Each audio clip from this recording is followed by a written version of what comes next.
Generating traffic and sales can be a challenge for online merchants. But selling on the Walmart Marketplace puts your products in front of millions of customers who shop on Walmart.com.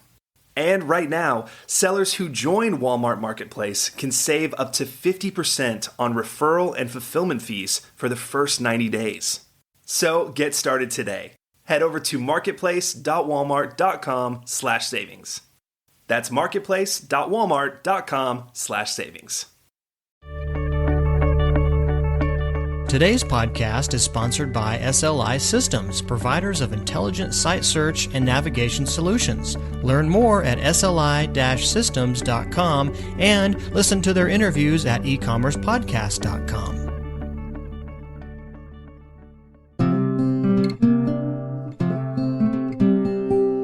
Your path to e-commerce success starts right here. You're listening to Practical E-commerce, the podcast for e-commerce results.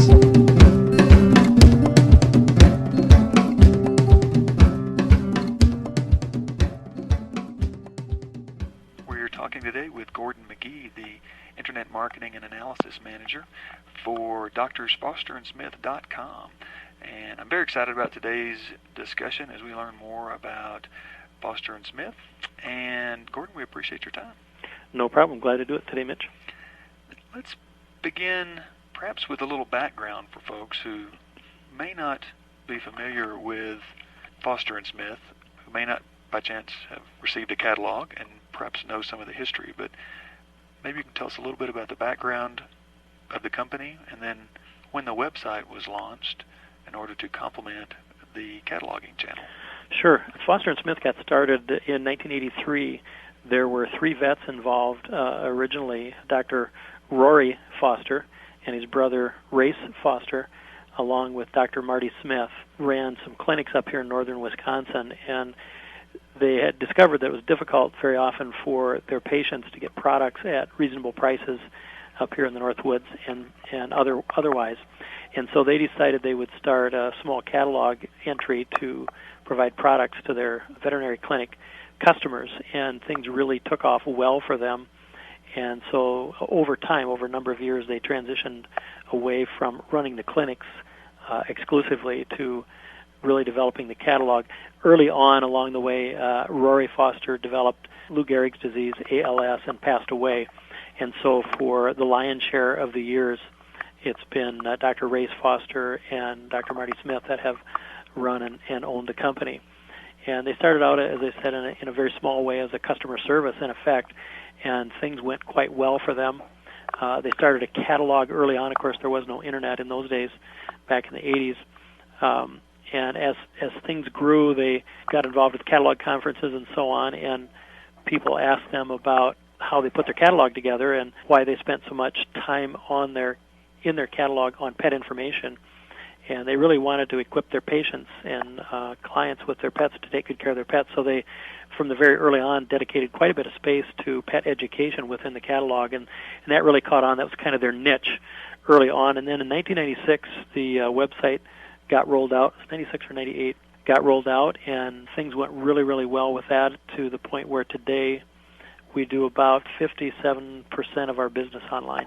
With such a significant part of the overall revenues coming from the website now, I guess I was wondering, was there resistance from the staff about this new channel? Because it had been such an entrenched cataloging operation. I wonder how that settled internally, and how did they deal with those dynamics? There really wasn't. I think because the company grew up with kind of a family atmosphere and not a corporate atmosphere, and that atmosphere remains, there's really a different kind of feel here at the company, in that we're not very siloed like some other companies might be that really are more corporate in their look and feel internally. And so it was very much a team concept, and the creative department that we had and continue to have was one of the great assets for the internet, because we had a built-in creative department. We didn't have to farm anything out to develop creative for the website, because we already had, being a catalog company, people who knew how to write copy, and people who knew how to handle images, and people who knew how to do layout. It was a matter of simply getting a website built. So that really became an integral piece of all that we were doing, the website. And then one of the things, and unless a person is in the business and really has all the measurement tools to take a look at this, you can sort of fall prey to a myth, and that is that, the Internet's doing so well, and in a company like ours doing 57% of their business online, that the Internet is this monster thing out there that's driving the sales, when in reality, in most cases for a catalog company, the catalog's still king.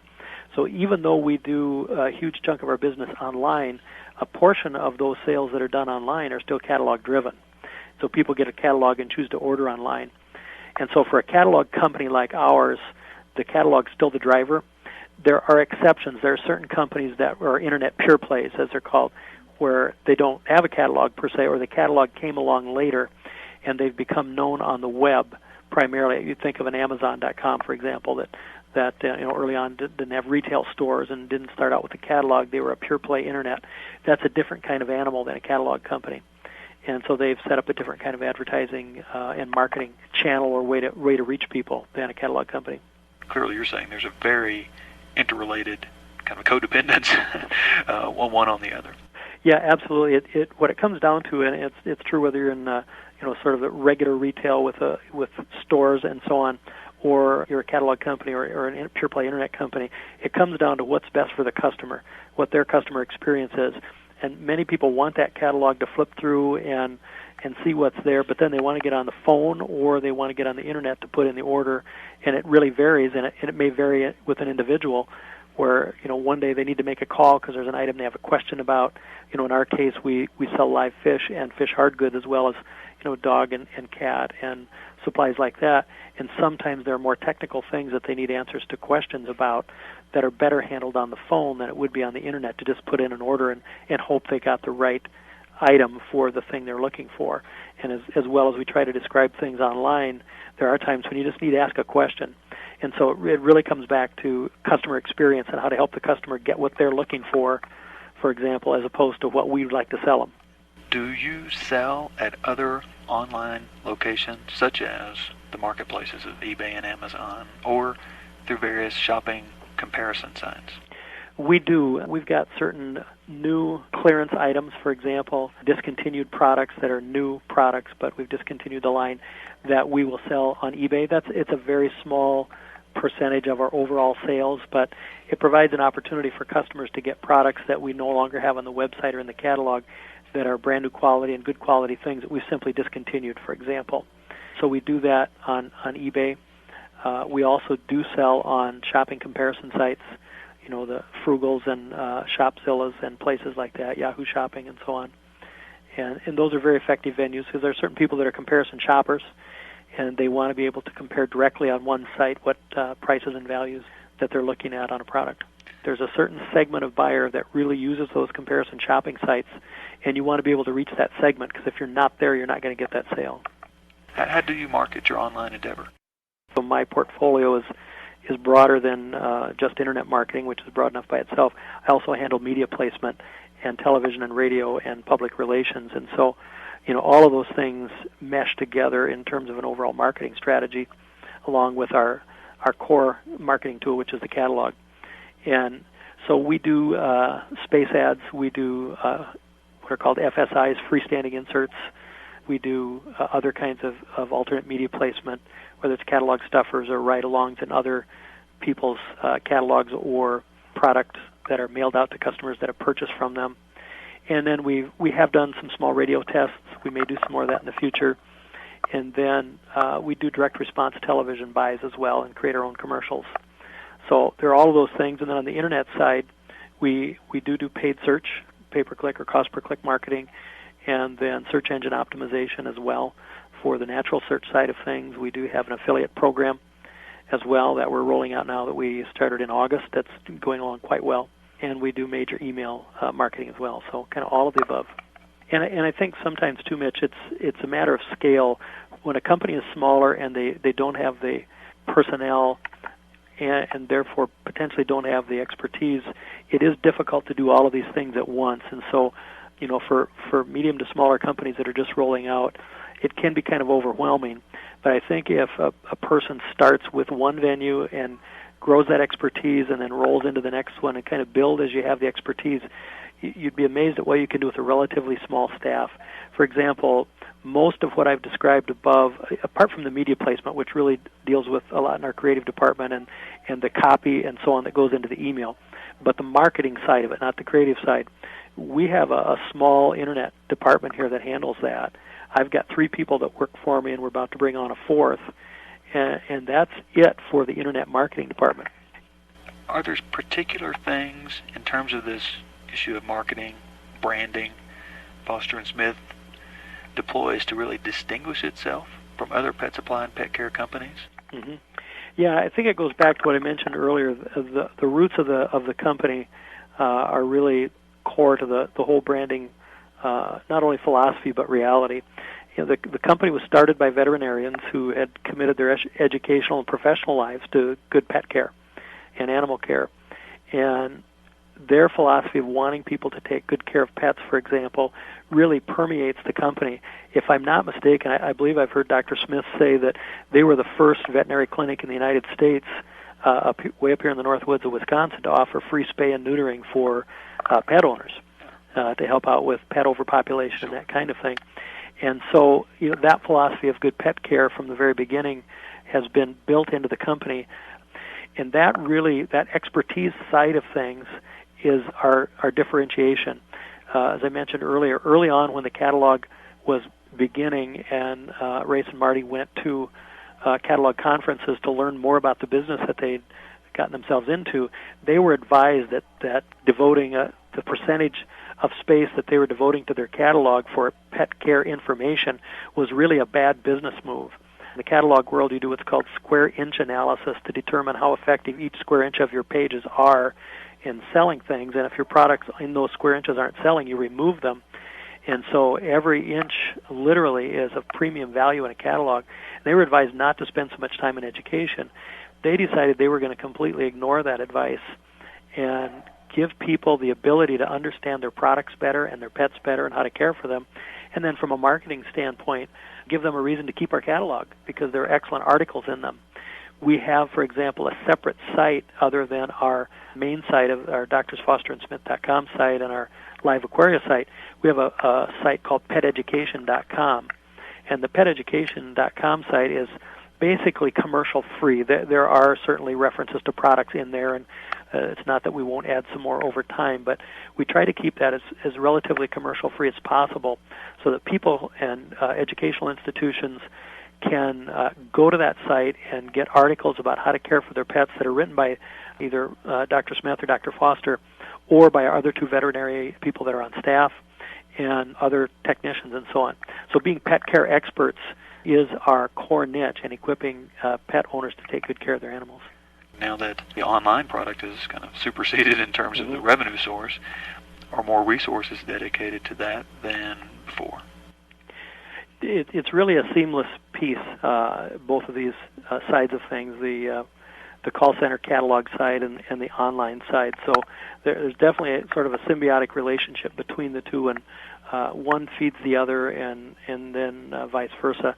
Very often, for example, today, we think about catalog driving online sales, but the reality is also the case that people do research online and then choose to call the call center.